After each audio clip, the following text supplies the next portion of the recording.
Yo, we are live. Is this thing on? Yes, sir. It's all right. Yo, can we get some applause though? You know what I mean? We are live. We are Let's rocking. go. Let's go. Let's go. Let's go. Time to get active, you heard? All right, so y'all are rocking with the few. It's your boy Biggs. I'm your host for the day.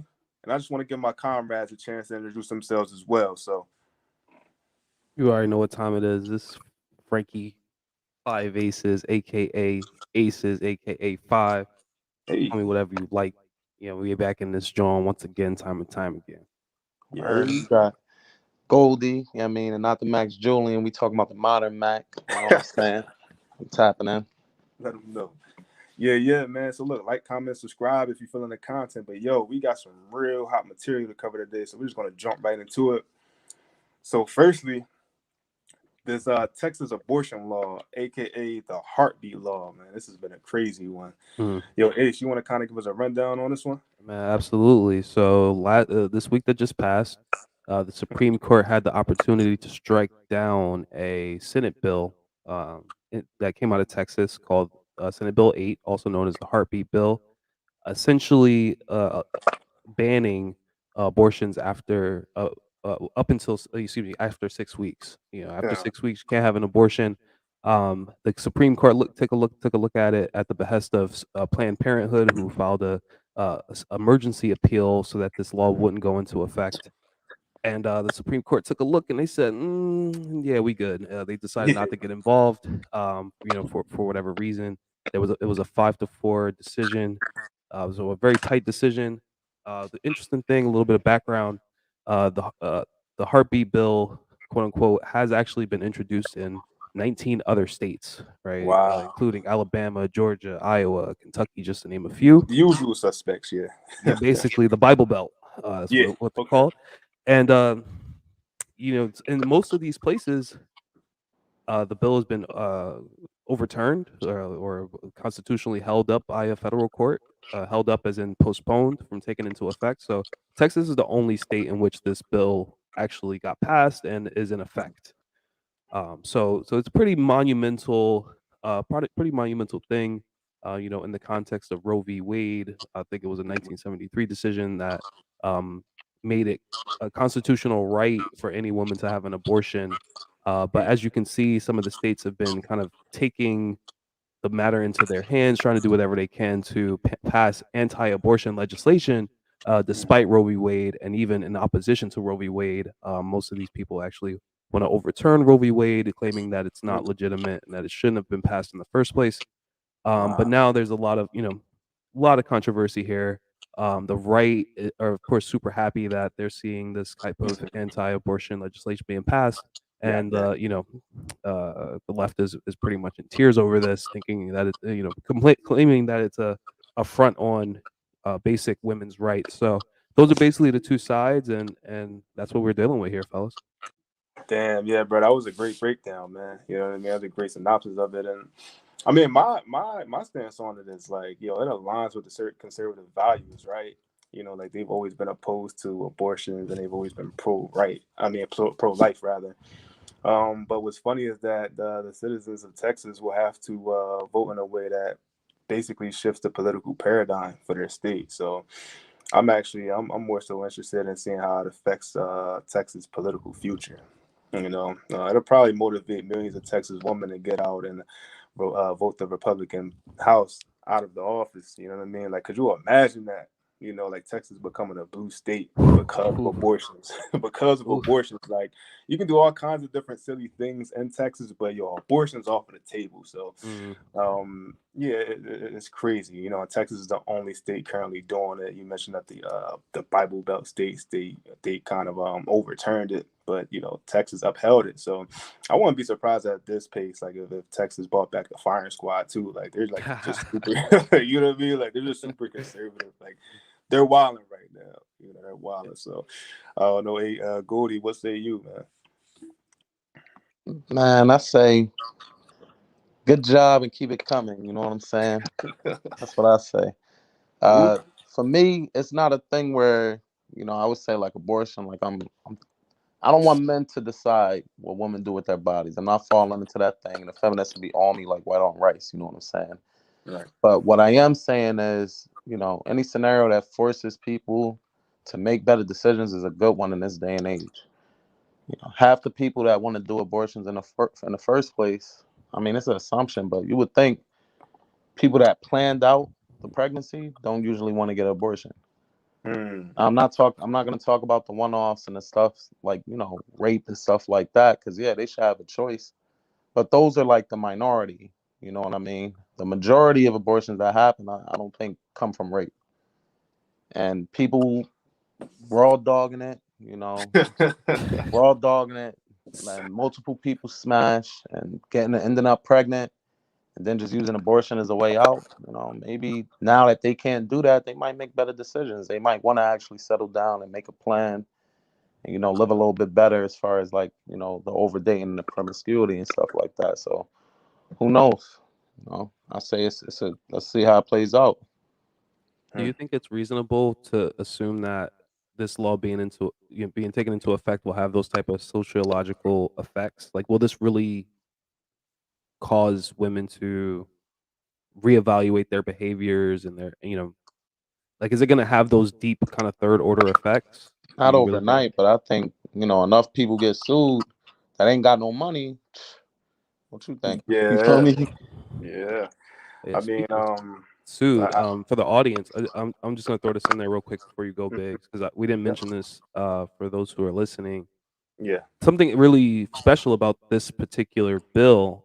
Number one, it uh, it actually has a clause where it grants the rights of civil action to its citizens, right? Hmm. Which basically means that private citizens are the ones that are affronted and the ones that are taking like, going to take responsibility for enforcing this, right? So there's two interesting things here. One, since a state can't enforce the law, then Planned Parenthood can't sue the state because of the law. You see what I'm saying? There's nobody to sue for Planned Okay. Parenthood or whoever wants to get an abortion. Like Roe v. Wade, for instance, Jane Roe sued the, I believe, Attorney General of Texas, but it's going to be litigation between private citizens.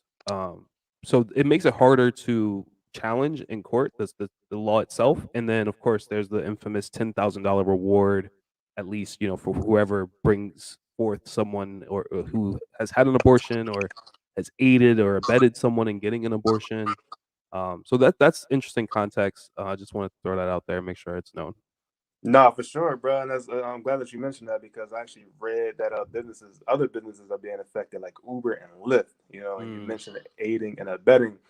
If it's learned that they are driving Texas citizens to receive an abortion, they can actually be held liable and sued again for aiding and abetting, which is nuts. So I actually wonder what measures like Uber and Lyft, like businesses like them, will take to protect themselves if the law is passed.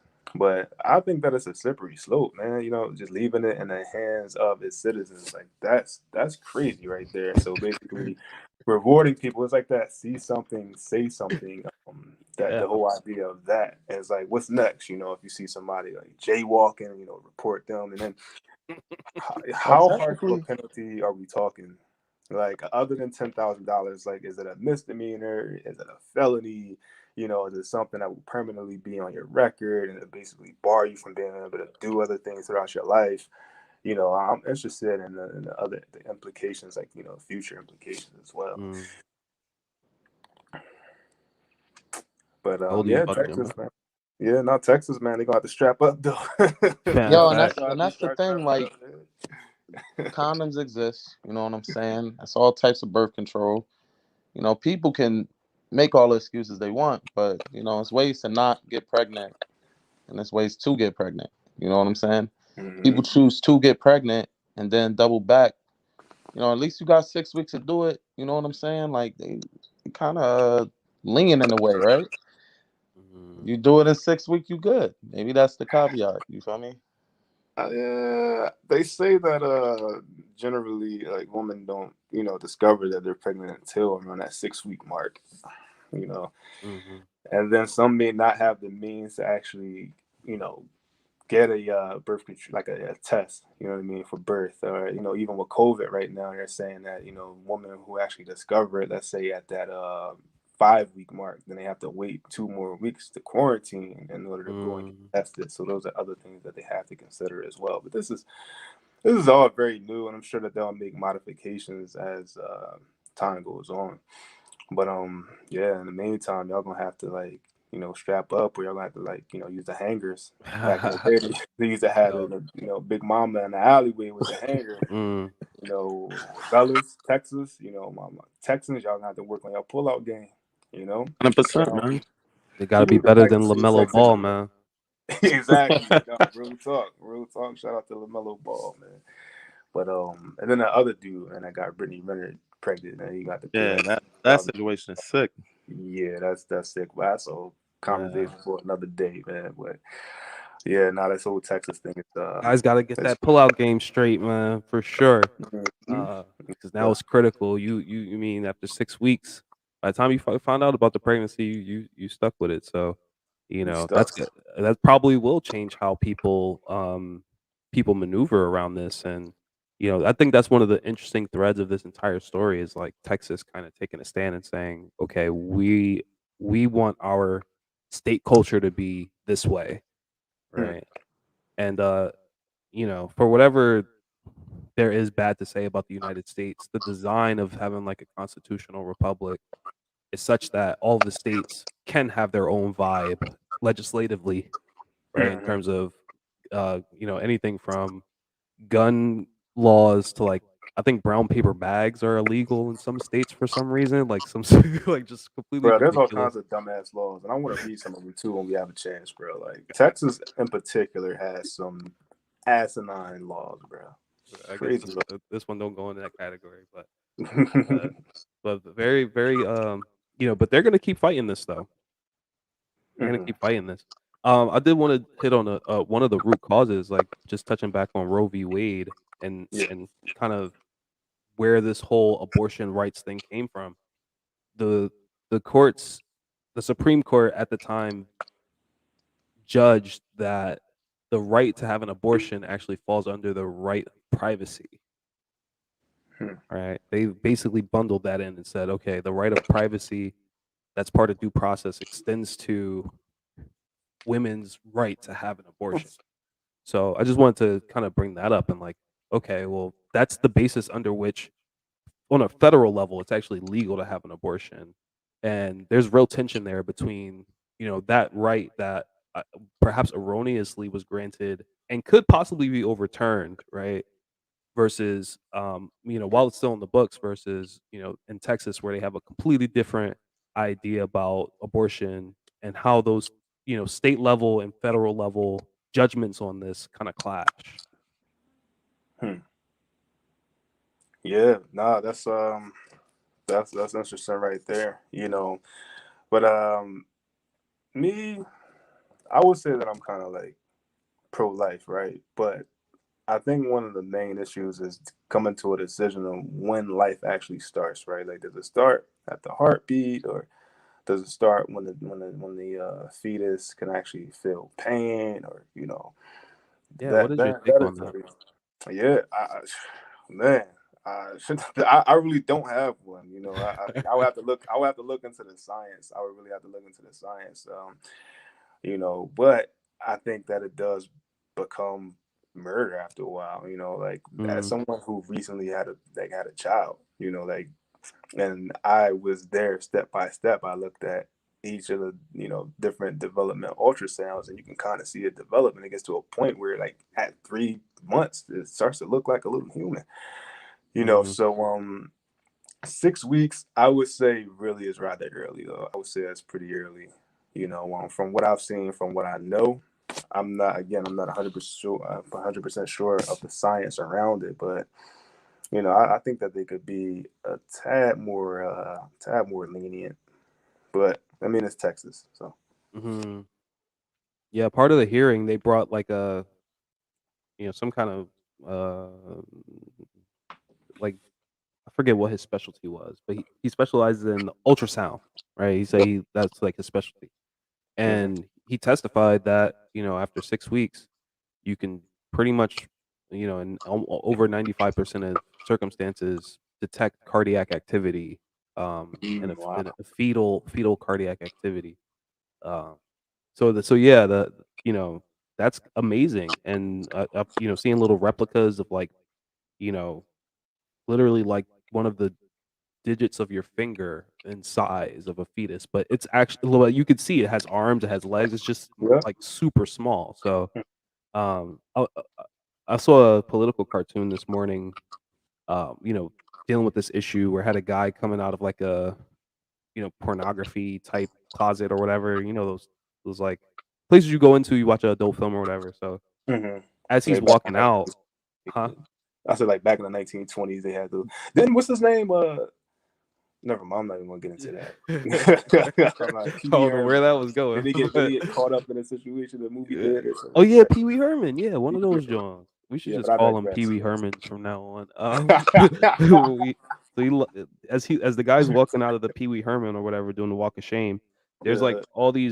there's like women in the cartoon, right, with signs that are like, "Oh, you baby killer!" Like, um, life starts at erection. That was one of the Hmm? the signs that basically like shaming him for masturbating as women are quote unquote shamed for abortion. And I thought that was really funny, kind of Thing. propaganda.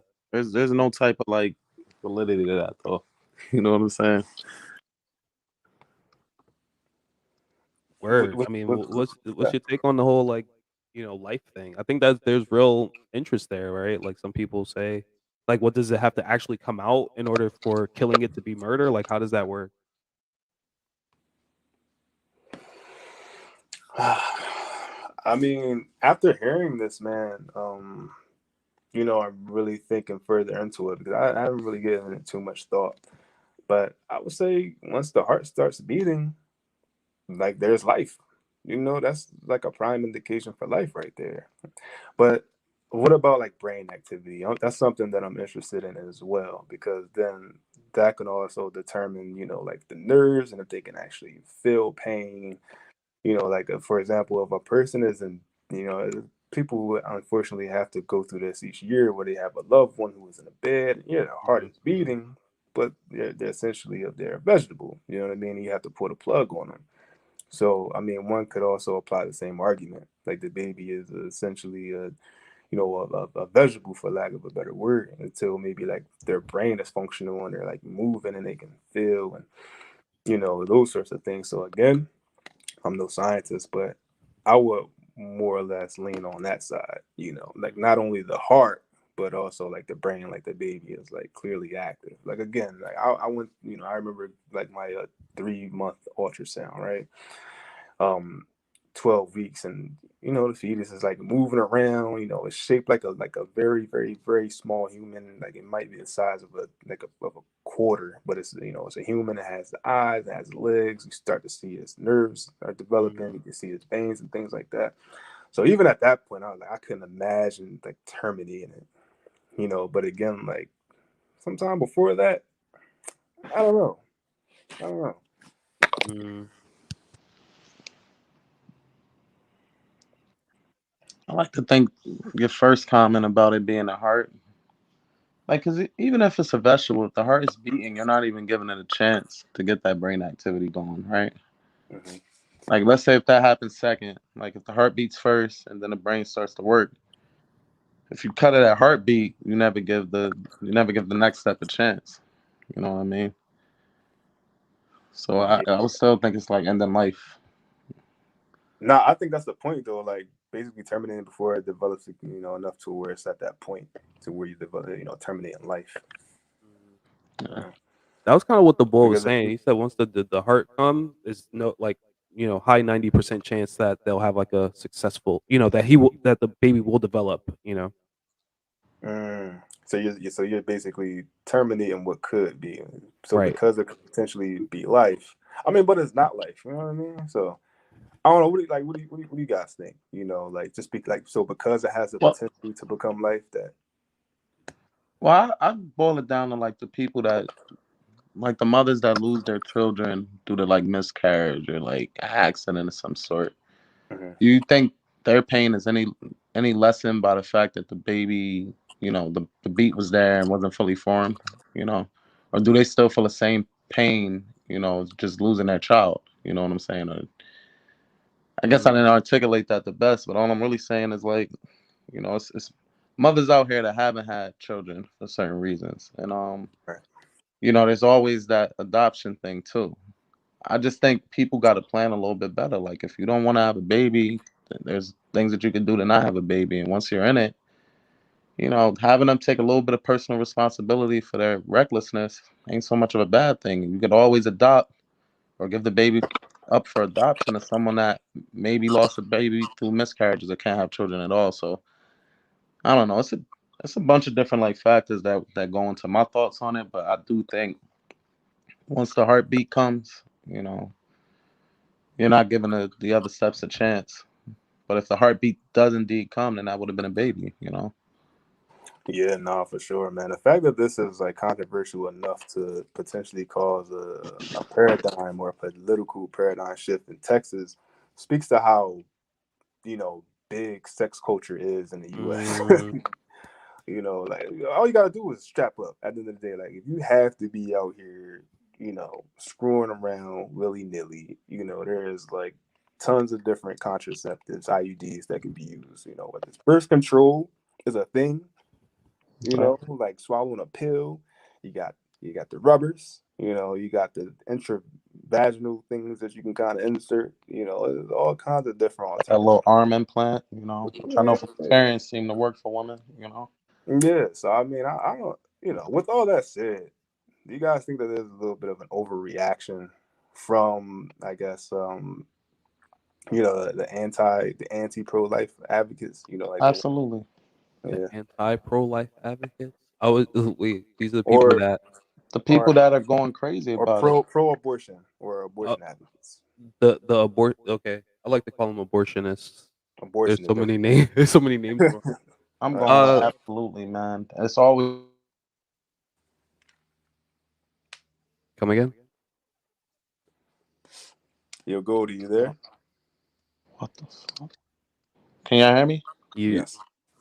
Yeah, somebody called me, and I guess I got to start going on D&D when we're live. I didn't know it you know. chopped out the audio, You Gucci? but what I was saying was absolutely, I think they overreact because half the people that got something to say can't even talk about the experience firsthand.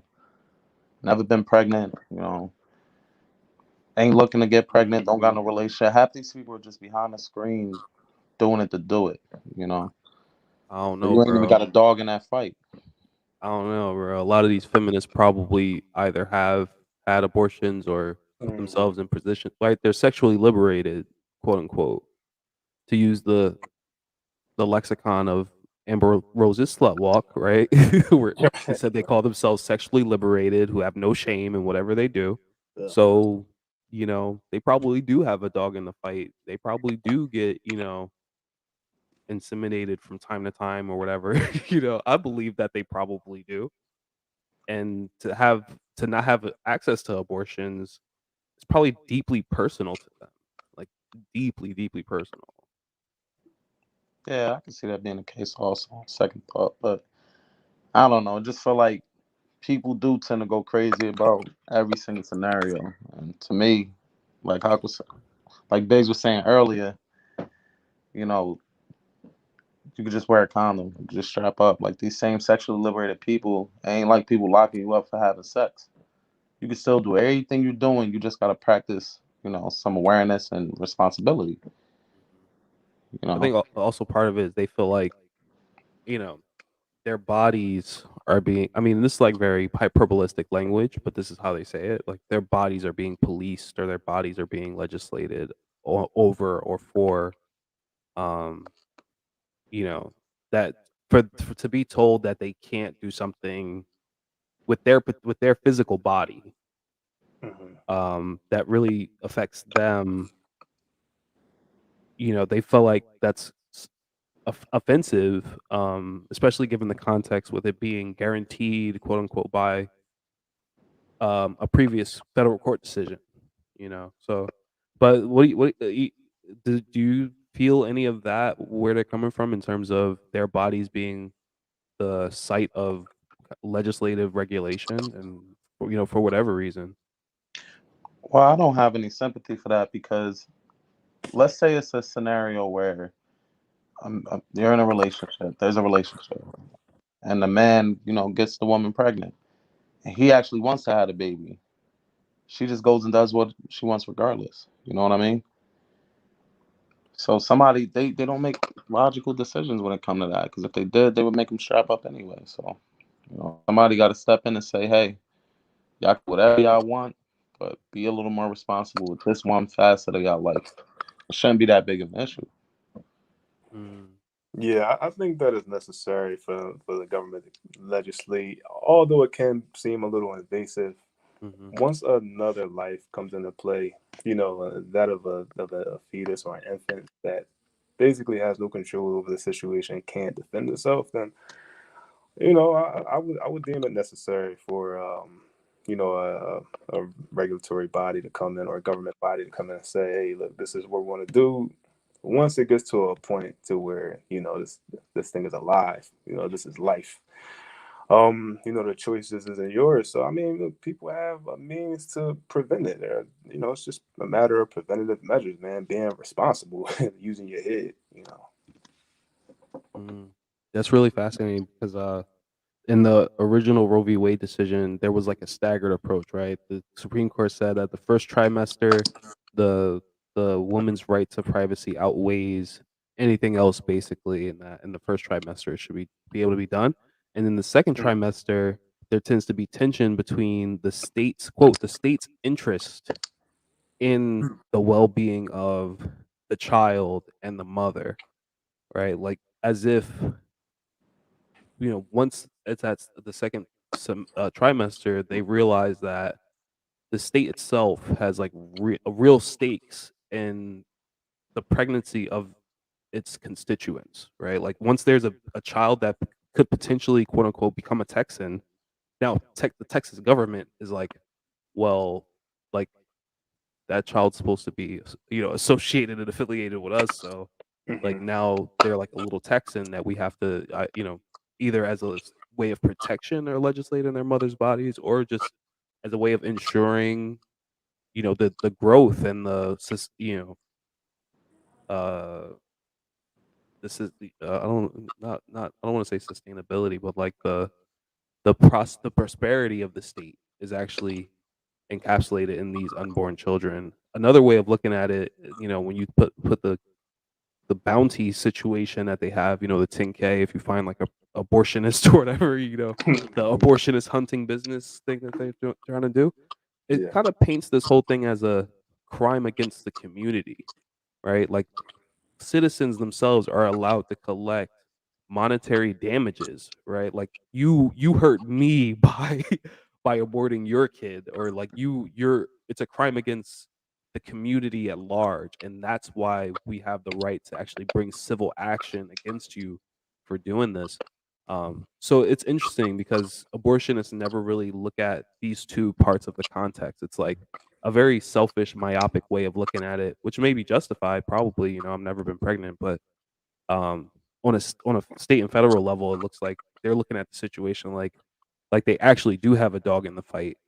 Um, which I thought was super interesting. But really, the community, the abortion as crime against the community, I thought was super fascinating, and it kind of makes these comparisons that people have been making between Texas legislative body and the Taliban make a little bit more sense, right? Just in terms of like how they look at crimes against society, and how that how that kind of meshes with personal freedoms that we enjoy in America. A lot of other countries, we don't have those personal freedoms because the rights and prosperity and the moral prosperity of the community just supersede it. You know what I mean?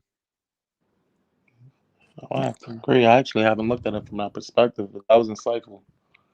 You know, Yeah, but how does an abortion negatively impact the community? I think that if an unfit mother has a child, I think that can far more negatively impact the community because, you know, now you have to take into consideration government subsidized living, whether it's Section 8, or Wiccan welfare.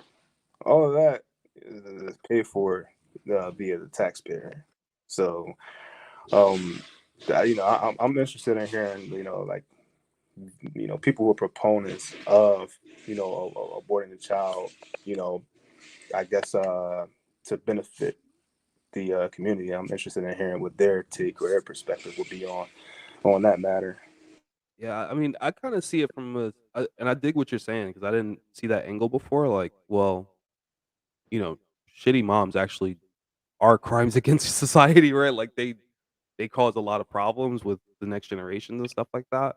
But I think, if I had to guess, they're looking at it like, okay, making like kind of going back to what Goldie was saying, if the abortion practice is widespread, such that one person does it and then that person makes it okay for another person to do it and another person, right? Like it changes the entire sex culture, such that you might end up with a bunch of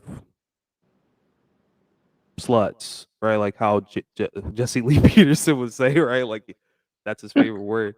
But that's kind of what would happen, if the cost, so to speak, of risky sex is so low that you could just kind of get an abortion and it doesn't matter, then on a sociological level, you're dealing with all kinds of dynamics that are actually apparent in our communities if you think about it now. But if you reverse that, you make abortion shame, whether it's to be shamed or to be uh, financially risky or just altogether not allowed, right? Mhm. Then, like Goldie was saying, the optics around sex just radically change, and then the conversations around sex change, the sexual behavior starts to change.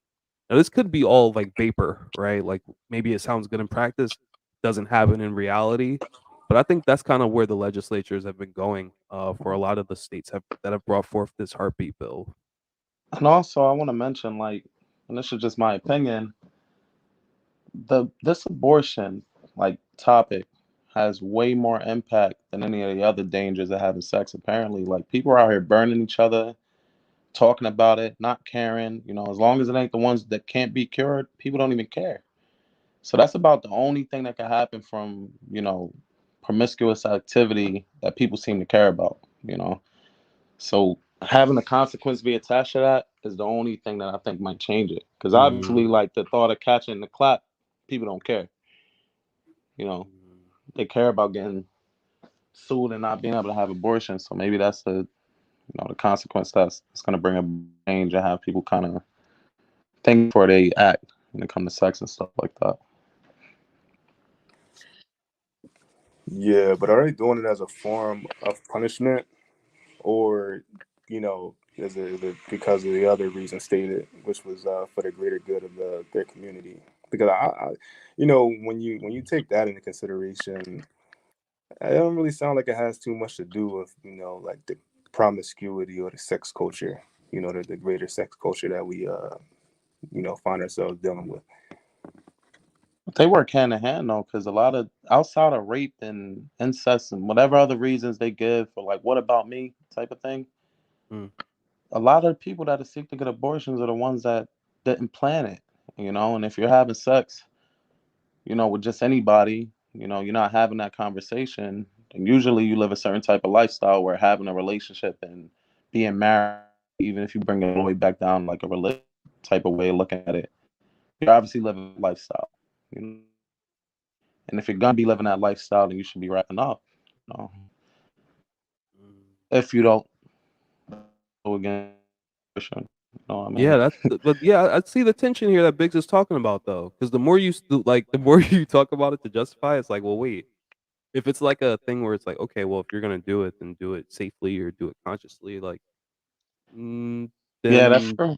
Because then people still gonna do what they want. right, No babies, I guess.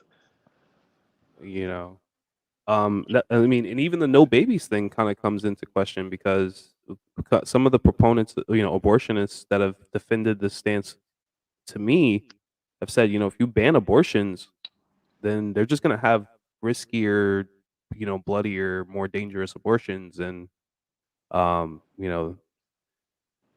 you know, that's scary.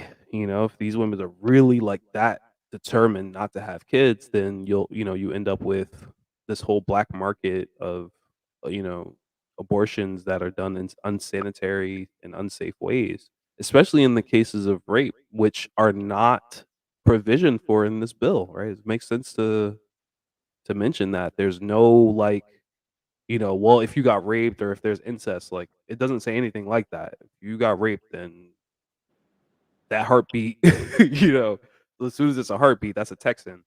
So, uh, I think that's really, really intense. Even a lot of the people that think about this, like, well, yeah, if the woman's raped, then she should be able to abort it. But apparently, Texas not so. Do y'all have any provisions for that? Like, what do y'all think about that?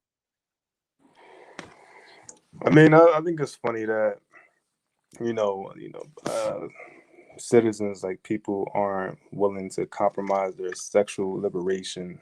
You know, to the point where they're willing to do harm to themselves as opposed to just using Mm, contraception. Like just use some contraception. Like you won't be able to have unprotected sex. All right, unless it's planned. Or big whoop, or again use birth control. That way you can have unprotected sex. You take the pill. So again, it's just 2021. There's so many ways to prevent it. Like I just think that the outrage is just not justified. But And then every time you bring up a contraceptive, it's always oh, it's not good for us. Oh, give it to men. It's never like all right, I get it. I'll try it out. You know what I'm saying? I get it. I'll use it. It's always like pushing the blame back on either the system or the men, as if it's like, men. I don't know. Men that's a having birth ten control, thousand I can dollar never gift, see it. so they better figure it out. That's $10,000, man. That's some good money right there. But as far as the rape or incest, I do think that they should have included something for that, right? mm, But I'm pretty sure that rape and incest account for a very, very low percentage of abortions in Texas in particular. The United States as a whole. So people will probably use that as a loophole. I think that it would be exploited. People would go into these offices and say, "Yeah, I was raped," or ooh, this is my uncle." How would they verify it? You know, yeah. like, I don't really think that it would be verifiable. I think that people would just use it. Then these abortion clinics, they make money from it, so they'll probably just turn a blind eye and say, oh, so it was your uncle, oh, it was your father, your brother. All right, well, since you said so, you didn't say that. Well, now Mm, you told me that. Yeah, we can move forward with it. So again, I do think that it's something that if it is passed, it will be revisited. That's mm, probably why they left it out, because you know how people can be. It would eventually be taken advantage of. That's what I think also though. Like I think if you were to add some sort of part of it that protected them against that, then everybody would just try to prove that that's what happened to them. You know what I'm saying? Like it's like, well, I was raped. When in reality, you just want to get an abortion. You know what I'm saying? ooh, So I don't. that sounds real bad. Um, but interestingly enough, Jane Roe, of Roe v. Wade fame, uh, actually tried to do the exact same thing that y'all talking about, right? Which she couldn't have an abortion because of the Texas law at the time. She falsely, claimed that she was raped, and her lawyer actually helped her defend it. People claim that, it didn't have anything to do with the Supreme Court decision itself, but it is documented that she also was a um, false rape accuser, right? For this. in particular, and even a little bit more about Miss Rowe. So she had falsely. Oh, so she basically, it was discovered that she was lying about it. Yeah, she actually admitted it in a 2005 plea to the Senate to overturn Roe v. Wade. It's like 15 pages. I read through it over the week, just thinking about all of the moving parts, and she was devastated and found that she was personally responsible for all of these abortions that were able to take place because of a law that bears her name. She said she went back, she found religion, and that she thinks that Roe v. Wade is the worst thing that ever happened, basically, that the courts, were wrong, that she was used as a pawn by, people that wanted to push a liberal agenda at the time. Mind you, this is like the early 70s. Feminism is in full swing, civil rights movement in full swing. And she apparently regretted it until she died. Right? She hated the fact that her name was associated with this and that she helped pass this abortion thing. And pretty much spent the rest of her life trying to fight to get it overturned. Hmm. A lot of people don't know that about Jane Roe. Yeah, I had no idea, but the fact that she felt that conviction towards the later years of her life, yeah, that's interesting. It was like, no, we ain't overturning nothing. We ain't overturning nothing. But she tried. She tried, and I think a lot of women that I kind of wonder, do women that have abortions, do they end up regretting it? Or what, another I thing, know like some personally that have. that regret it. Yep. Know some personally that have, for Do they sure. have reasons? Yeah, that's what I'm curious about. I mean, the woman that I know that talked about it don't dive, I guess, into the reason, but you see it in the way that they act, especially directly after it happens. You know what I'm saying? Like the depression and like all that type of stuff. And for this, one woman in particular, like I feel like that played a role into her absolutely having the baby she ended up having afterward. Because if you ask me, the first situation would have worked out a lot better for her than the second one. She wasn't gonna hear nothing, after doing it the first time. She did tell me played into that decision to keep the second baby. That's deep. Very. I don't hear abortionists like no abortionist is gonna argue that getting an abortion is a good thing, right? Like it probably is mentally like unimaginably traumatic, right? Like as a mom, as a female, I could not even really imagine, but like they don't say like, oh, it's good and it's okay, right? Like I think it's healthy for them to bring the conversation back to like, no, this is actually a deeply traumatic experience that's actually like legal or not legal. Like, can we just agree that it's like kind of evil? Like that's how I look at it. That's the kind of the word that I use to describe it. The termination of life. So on a spiritual level, I don't see how people reconcile that or how they kind of stomach that. Yeah, I don't think that, like, at least the majority of people who do, I don't even think they think that deep into it, man. I really don't. I think it's a very selfish sort of thing. They're just like, yo, I don't want to have this baby. I don't want it to ruin my body. I don't want it to get in the way of my future plans. I think that is more so for, selfish reasons. I think there's selfish motives behind it as opposed to, rape or incest, like, a woman that I've had conversations with, they're just like, I'm just not ready to have it. It's like, why? Like you're working now, you have a job, you're making money, you have a stable income. Like what's the reason? Oh, I'm just not ready. It's like, oh. So you want to take a life? You want to terminate a life because you're not ready? Just, put it up for adoption. It's 9 months, you carry it, you give birth, and you don't have to deal with it. For the rest of your life if you're not ready. But Ace, I agree with you though, man. I would say. I'm definitely against it. I think that it's a rather evil thing, Like the decoupling of sex and pregnancy. Like, aren't these two things are usually like one thing, right? And now, like, modern medicine is like bringing these things further apart to the point where people think that they should be able to have Yeah, sex how about without sex, having man? kids. It's like, what? Right. That's like Yeah. eating without getting fat. Like Yeah, we right. get to a point to where we can take pills and you can eat without getting fat. You don't put on any weight. Like the two are synonymous. And they have been throughout human history. But yeah, like that's a great point, man. Modern medicine has gotten us to a point where we could, separate the 2. Mm-hmm. And they arguing that it should be a woman's right to be able to. Speaking of you mentioned Uber, Lyft.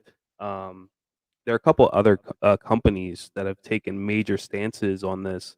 For instance, I know Uber and Lyft in particular, they issued a statement saying that they would 100% cover any and all damages resulting from abortions or this law being enacted. Like they said, they'll bankroll the entire thing. Like they don't care What? if drivers Big get cap. sued. They're gonna no. I think they're gonna pay it. No, I mean, how sustainable is that? That's I big mean, cap. They feel they're, that way. they're That's the politically So they're correct gonna pay answer. for a woman's abortions? not a woman's abortion, but if a driver gets Oh, bouncied get with the sued 2,000.